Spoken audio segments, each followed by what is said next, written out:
eso tengamos cuidado, hermanos, vuelvo a decir, porque no todo lo que se ve y se escucha por internet es palabra de Dios. Por eso ha estado esto en mi corazón para entregar en este día.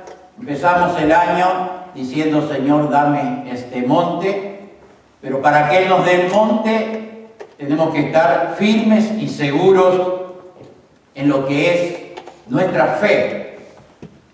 Por eso Dios ha puesto en mi corazón, creo, entregar este tema.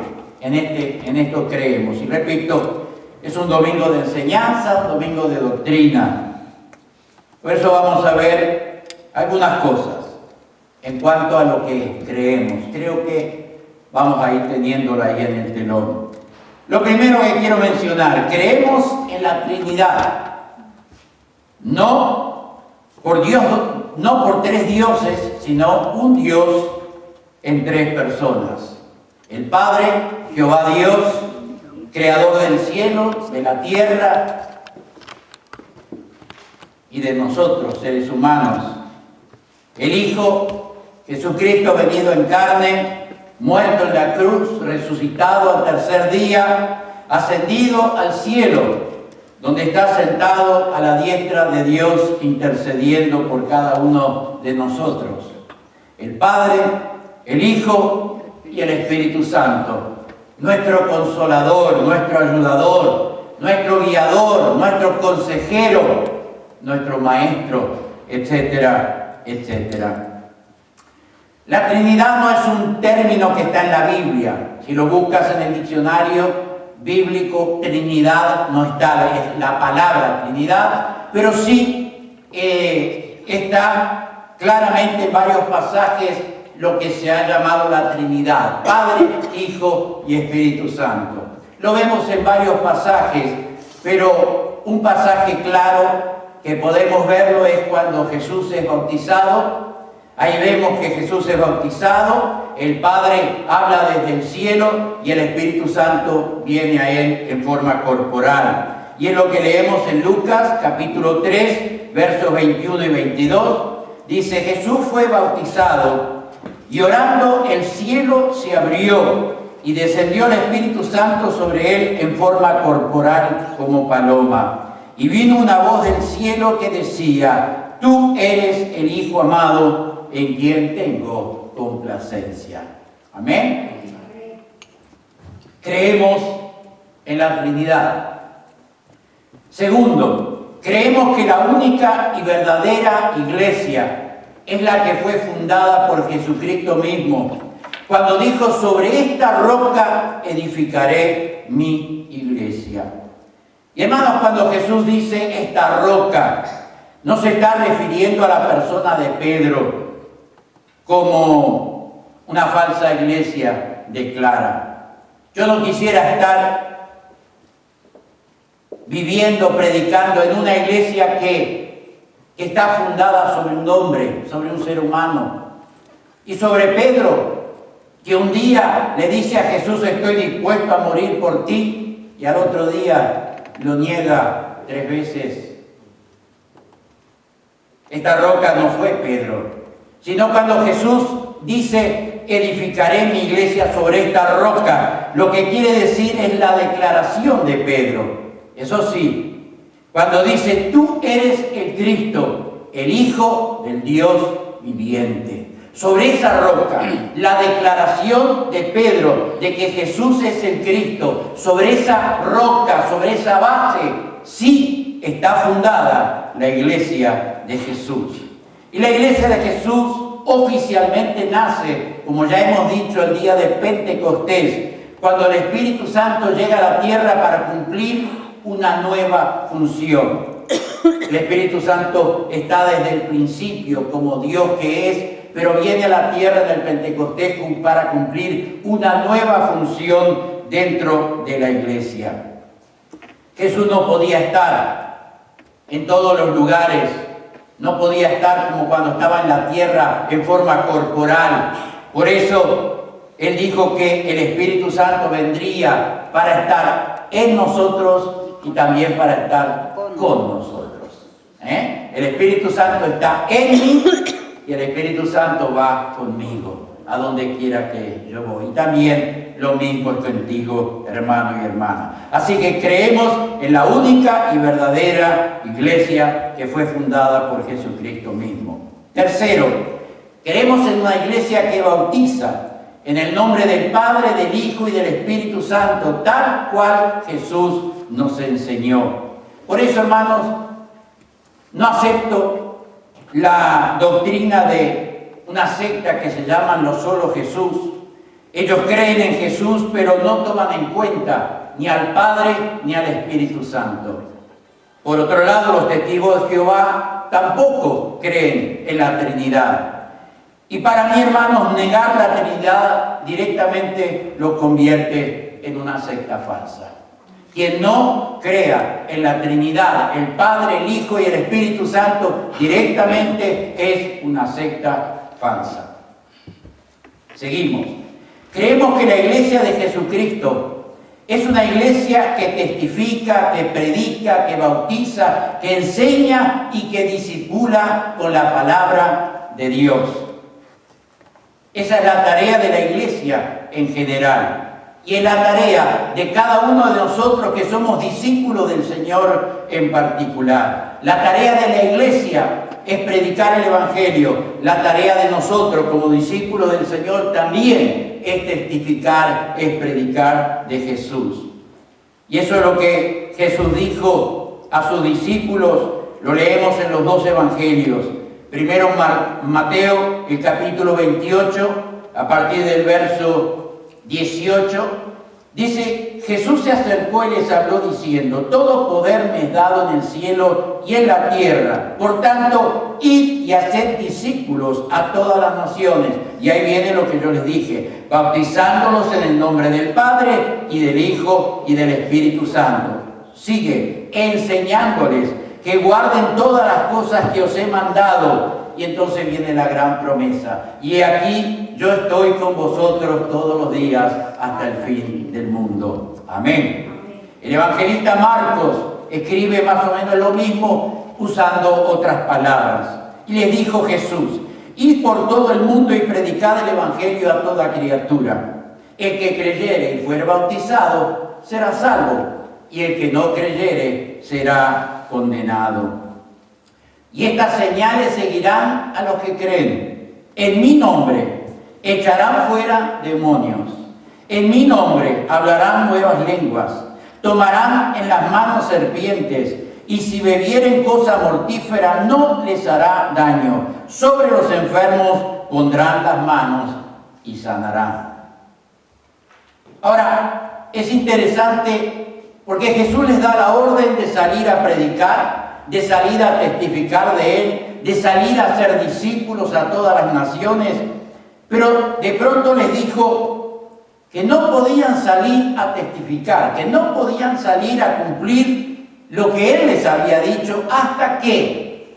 Y entonces ahí en Lucas 24:49 les dice: he aquí, yo enviaré la promesa de mi Padre. Está hablando sobre el Espíritu Santo.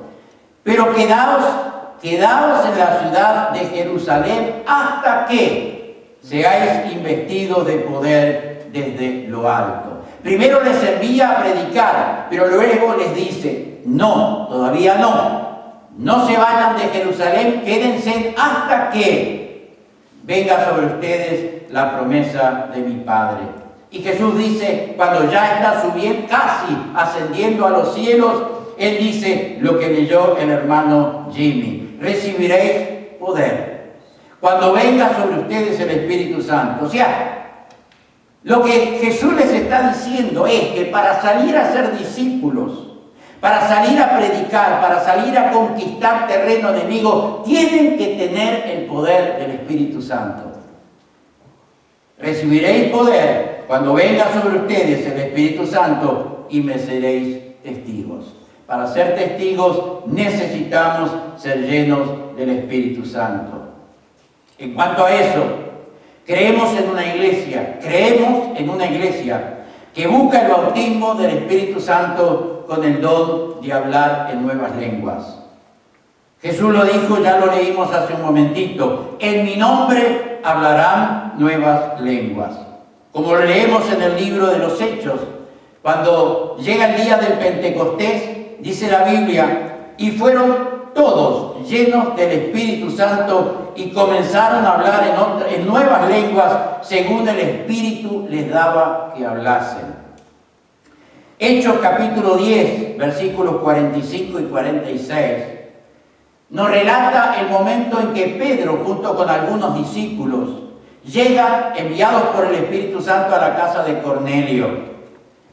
Y entonces, dice el versículo 45 y 46, se quedaron atónitos que también sobre los gentiles se derramase el Espíritu Santo. Aquellos primeros cristianos, muchos de ellos pensaban que la salvación era solo para los judíos, que la venida del Espíritu, la llegada del Espíritu Santo era solo para el pueblo de Israel. Pero ahora ellos van a visitar a gentiles, o sea, no judíos, no israelitas, y quedan atónitos, admirados, cuando sobre ellos también llega el Espíritu Santo. Ahora, ¿cómo se dan cuenta Pedro y los discípulos que estaban con él, que esta gente, Cornelio y su familia y los que estaban ahí, habían sido llenos del Espíritu Santo? Dice, vuelvo a leer, se quedaron atónitos que también sobre los gentiles se derramase el don del Espíritu Santo, y viene, porque les oían hablar lenguas extrañas y glorificar a Dios. Hechos 19, verso 6. Pablo está en la ciudad de Éfeso, se encuentra con un grupo de cristianos, gente que había creído en Jesús, y les pregunta, ¿habéis recibido el Espíritu Santo? Y ellos le dicen, ni siquiera hemos oído si hay Espíritu Santo. Entonces, Pablo les relata, Pablo les habla incluso del bautismo, les bautiza, y luego de eso dice, cuando Pablo les impuso las manos, descendió sobre ellos el Espíritu Santo y se pusieron a hablar en lenguas extrañas y a profetizar. En otros textos del Nuevo Testamento, dejemos el libro de los Hechos, que nos muestran claramente esta creencia, esta doctrina. El apóstol Pablo en 1 Corintios 13, cuando ese tremendo capítulo sobre el amor, le dice, aunque hablen en lenguas humanas, y también dice, y angelicales, si no tengo amor, no soy más que una campana que resuena. Otros textos, el que habla en lenguas no habla a los hombres, sino a Dios, pues nadie le entiende, aunque por el Espíritu habla misterios.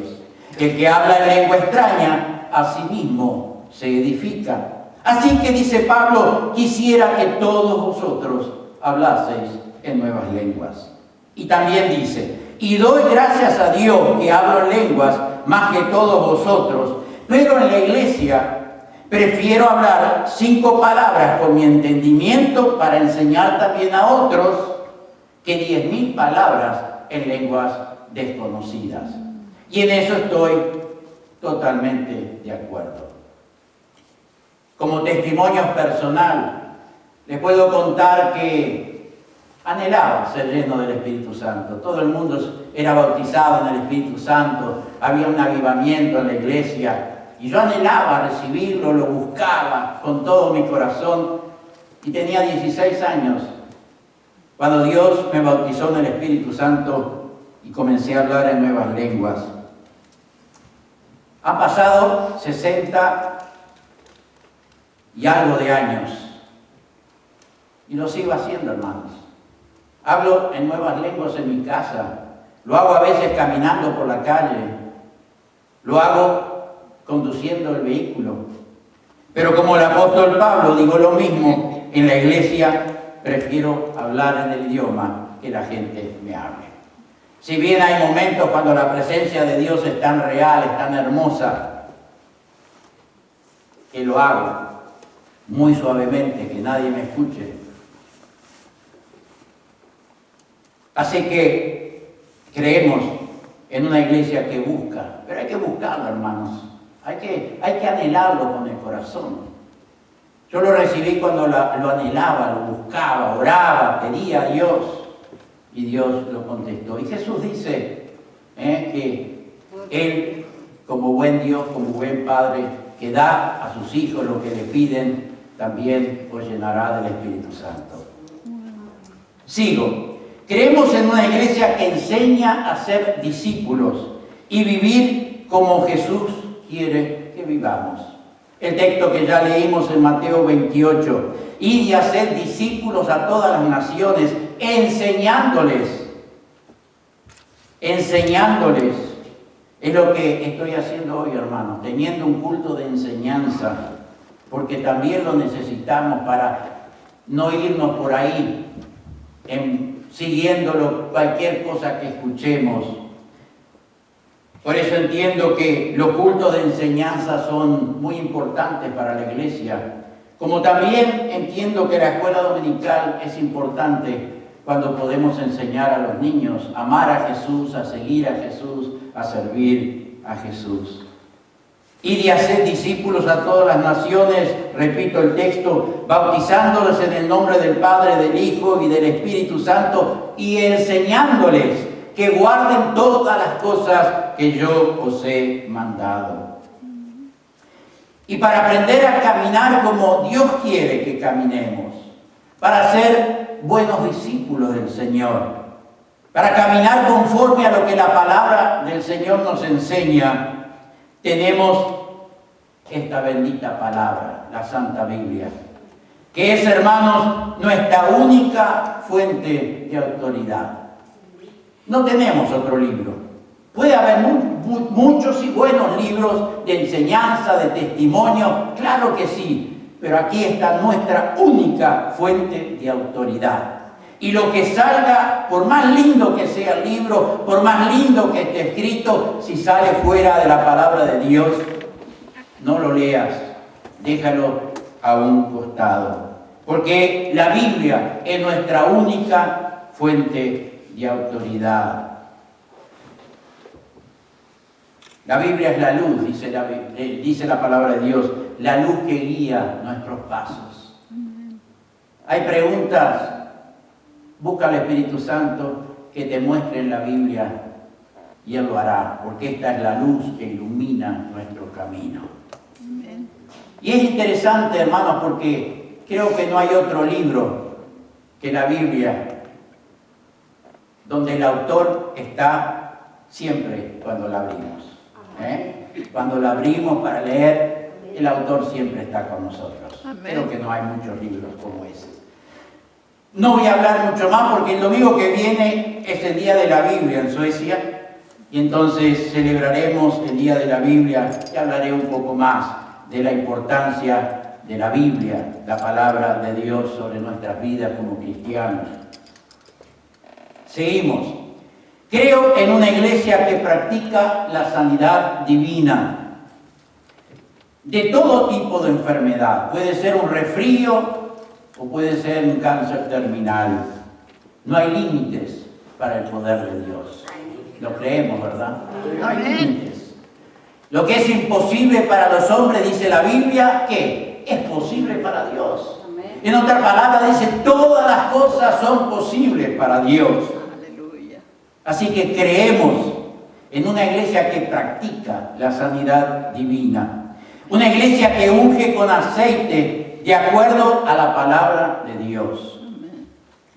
En Marcos capítulo 6, verso 13, leemos que los apóstoles ungían con aceite a muchos enfermos y los sanaban, dice la Biblia.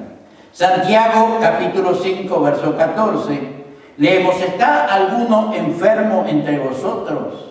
Llame a los ancianos de la iglesia y oren por él, ungiéndole con aceite en el nombre del Señor. Amén.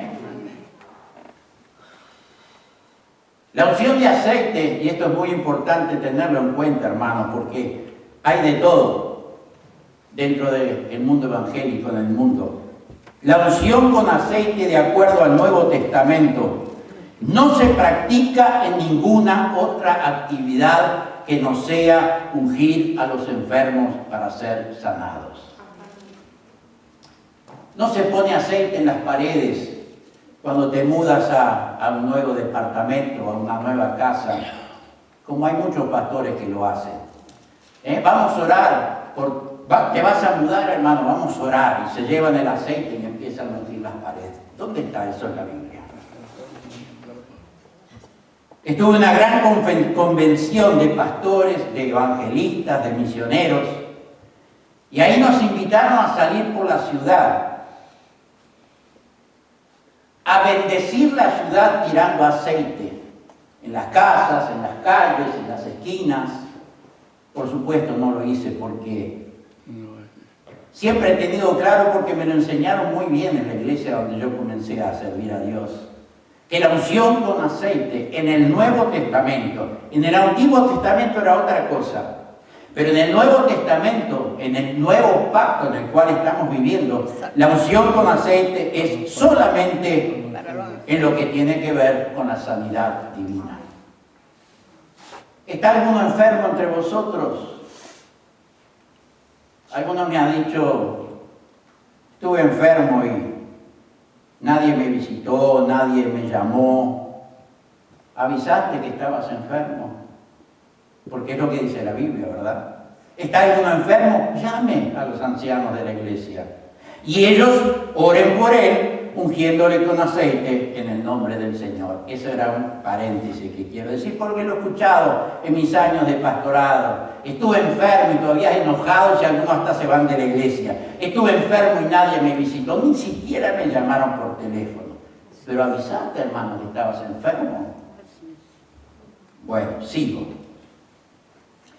Creo en una iglesia que practica la liberación de todo tipo de ataduras, de vicios, de temores, de angustias y de posesión demoníaca, y que lo hace en el poder y en la autoridad del nombre de Jesús. Fue lo que leímos, ¿verdad? En mi nombre, dijo Jesús, echarán fuera demonios.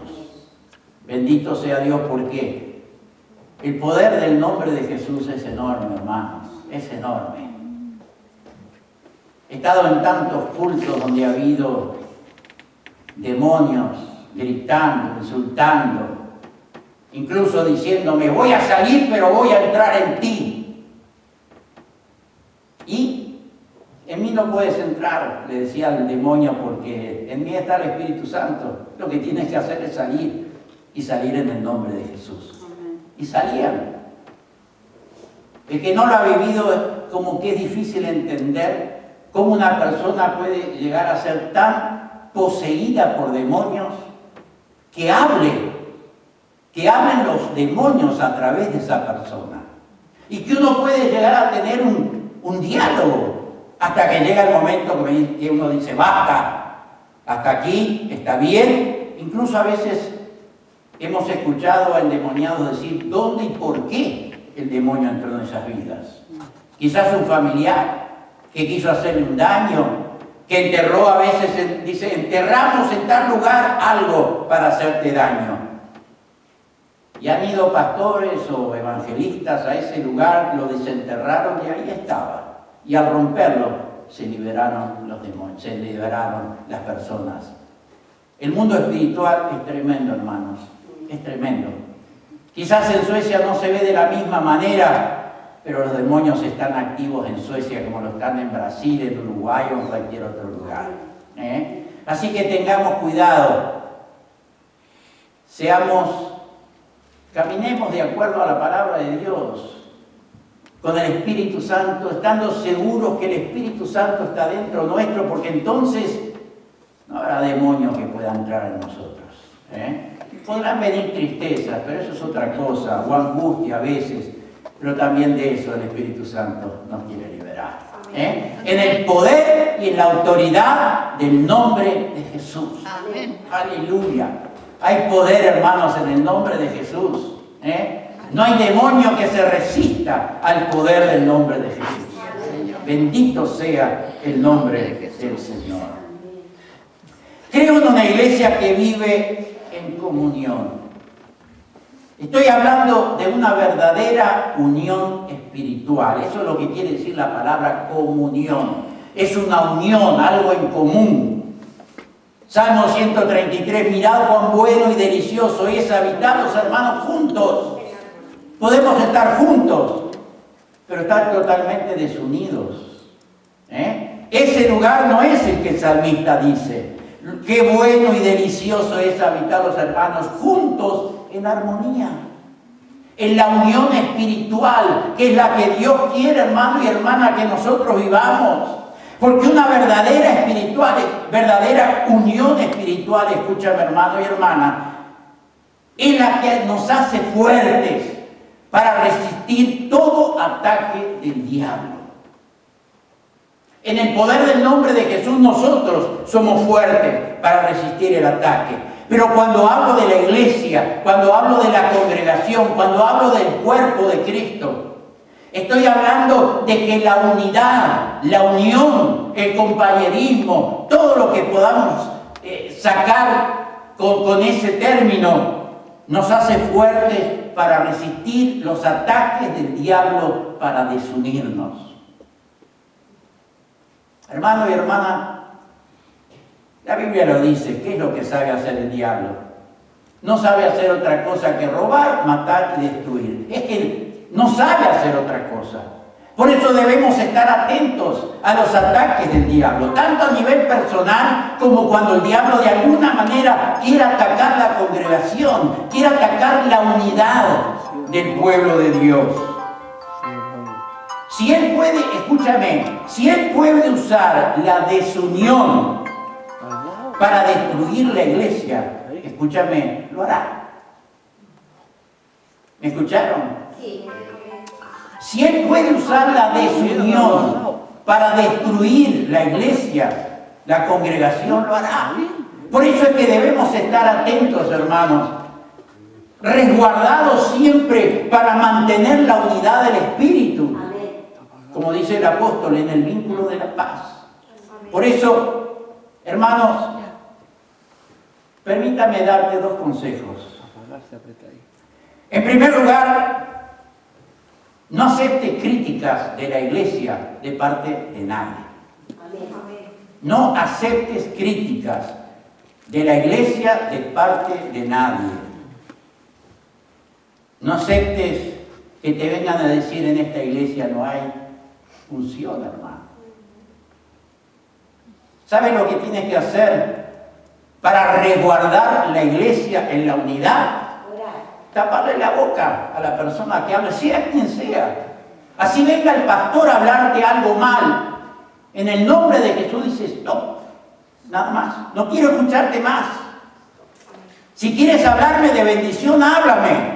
Pero si quieres hablar de otra cosa, conmigo no cuentes. Conmigo no cuentes. Esa es una forma de resguardar la unidad del cuerpo del Señor. Y permíteme darte el segundo consejo.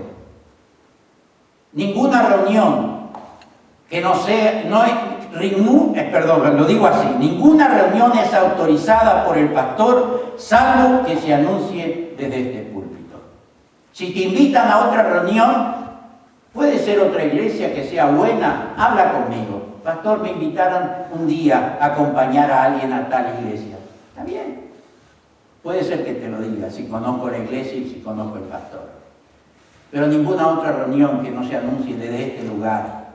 Permíteme decirte así, no es que yo soy un dictador y no te dejo ir a otros lados. Entiéndeme, pero yo quiero resguardar la unidad del cuerpo de Cristo. Y por eso te estoy diciendo, no vayas, aunque te inviten a otro lugar, si desde este lugar no ha sido anunciado. ¿Amén? Y termino. Te leo un par de textos más en cuanto a la unidad. Porque, ¿sabes qué? En Hechos 2:42 vemos como 4 bases de la iglesia de Cristo. 4 bases. Y sobre esas 4 bases está la iglesia. Bueno, ¿cuáles son? 4. La primera, perseveraban en la doctrina, o sea, estamos hablando de enseñanza. Y por eso, algunas veces de este lugar, no traeré un mensaje evangelístico, traeré enseñanza, porque es una de las bases la enseñanza. En segundo lugar, dice la comunión unos con otros. La comunión, la unidad, el estar juntos, unidos, es la segunda. La tercera, el partimiento del pan, o la Santa Cena, o la Cena del Señor. Y cuarto, las oraciones. 4 bases sobre las cuales está la iglesia, y una de ellas es la comunión unos con otros.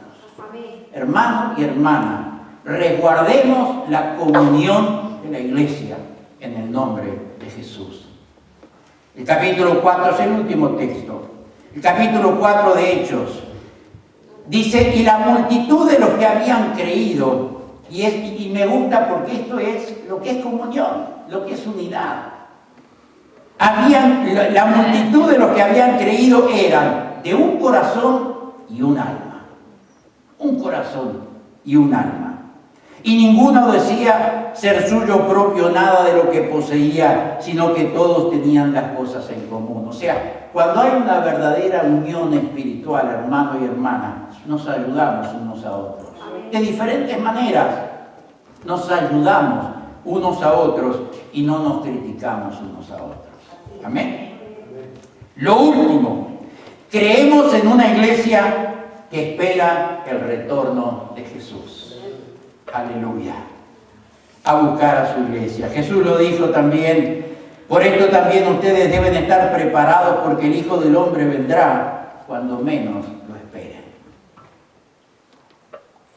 Las señales se están cumpliendo, hermanos. Si Dios me permite, algún día traeré un poco sobre ese tema. Las señales se están cumpliendo. Lo que no escuches a nadie decir que Cristo vendrá tal fecha, porque es totalmente antibíblico. Nadie, sino solo el Padre, dijo Jesús, sabe a la hora que Él va a regresar. O sea que lo que vemos son diferentes cosas que están aconteciendo en el mundo. Un poco el centro es Israel, porque es el centro de muchas cosas en cuanto a la venida del Señor. Pero luego de eso hay muchas otras señales. Guerra, rumores de guerra, ¿cómo es? Los sacudones que da la tierra, terremotos y cuántas otras cosas más. Se rió la hermana. Y sí, no se mueve la tierra con los terremotos, no me salía la palabra. Cantidad de cosas que nos muestran.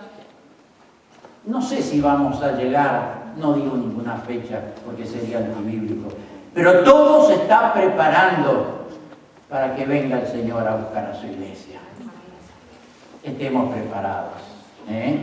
Jesús le dijo a los discípulos, Jesús estaba yendo ya, prácticamente estaba subiendo, y viene un ángel y les dice: varones Galileos, ¿qué hacen mirando al cielo? Este mismo Jesús que ha sido tomado de vosotros al cielo, así vendrá, tal como le habéis visto ir al cielo. Jesús vendrá a buscar a su iglesia. Que no estemos tan aferrados al mundo y a las cosas del mundo, que dejemos de lado. Jesús viene a buscarnos, de una o de otra manera. Si Cristo viene y nos vamos, amén. Y si Él nos quiere llamar de otra manera, amén también, hermanos. Algún día nuestra vida en la tierra tiene que terminar. ¿Cómo va a terminar? Dios lo sabe. Él tiene nuestras vidas en sus manos. Pero cuando llegue ese momento, que estemos preparados. Que estemos preparados. Así que en esto creemos, en la Trinidad, en la iglesia de Cristo verdadera, en bautismos en aguas, en predicar, testificar, en bautismo en Espíritu Santo, en discipular y enseñar. Creemos en la Santa Biblia, en la sanidad divina, en la liberación, en la verdadera comunión y en el regreso de Jesús a la tierra a buscarnos. Amén. Que Dios